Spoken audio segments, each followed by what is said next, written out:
Okay, come. You can be in it too. I wanted to just show off what's going to be my tool cabinet. Bless you.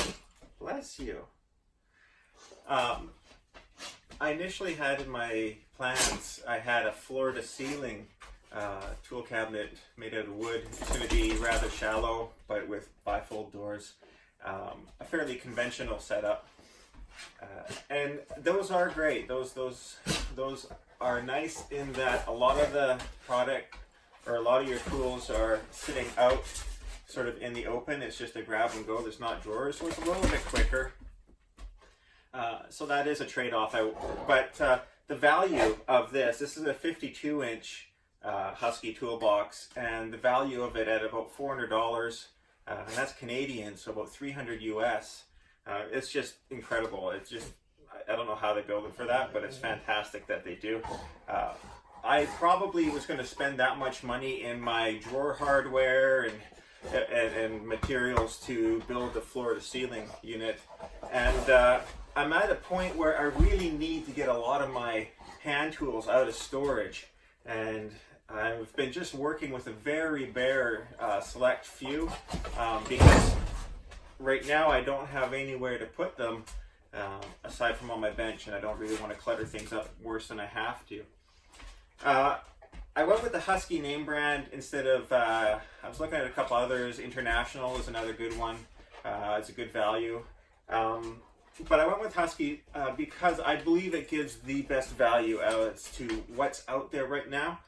I have a same grade of Husky toolbox that I've used for 10 years in my tool shop. So that's where I do my metalworking, welding, repair cars, small engines, that type of thing. It's held up phenomenal. I've never had an issue with it. A couple of my drawers are overloaded. They still roll quiet, smooth, easy. So that sort of has won me over throughout the years.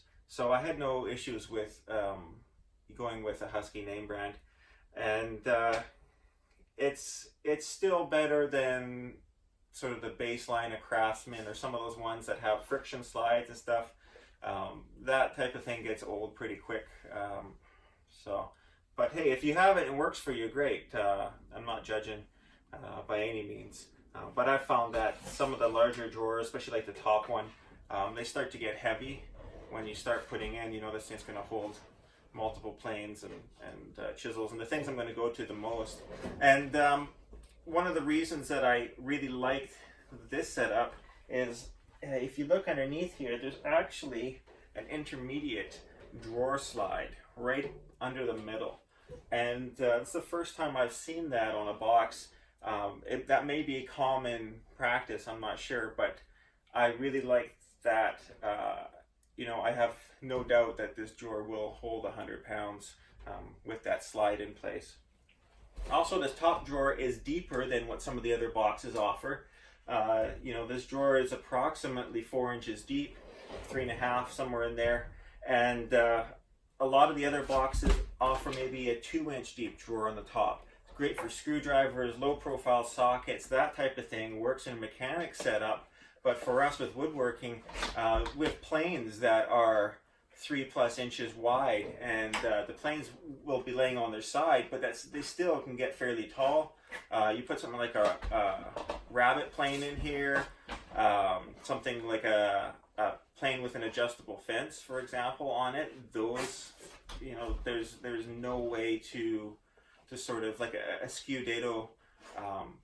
It's going to stick out. It's going to be bulky, and you just need the drawer space. And I don't want to be going down to my bottom drawer often for that. So that's something else that won me over. I do wish that these drawers were also the same depth. I would have given up one drawer to have these deeper, but they're not, and I think I'll be okay with that. I plan on having quite a few cupboards in here as well, so I hope that takes care of my needs as well. A happy accident is that the height of this bench is almost the same height as my bandsaw table, so this can be on wheels. It rolls easy. This can work as, or could work as an outfeed table in the future. That's something I might have to look at, and might make an interesting video. But with the bench top, something I really wanted, and something that really swayed me to go this route, not just the fact that it's quick and easy and gets me up and running, but is it gives me another bench surface. And something that I've found in the past is I've had a lot of bench space. I've had a full working bench, I've had another assembly bench for sanding, finishing, and then I've had a run of about 16 or 20 feet long of a continuous workbench for cutting and prepping and staging stock. Hey, easy there, it's got to go on the ceiling. And you almost never seem to have enough bench space. So that was sort of the final win over for me. To go with this type of setup. Just the extra few feet of bench space that I gain, I think is going to be worth a lot in this shop. So I think that's it. I better go before Finn destroys the rest of the ceiling material here. Finn, hey, thank you. Yeah, that's got to go up on the ceiling. You left your mark on it now. But thanks very much for tuning in, and I appreciate it.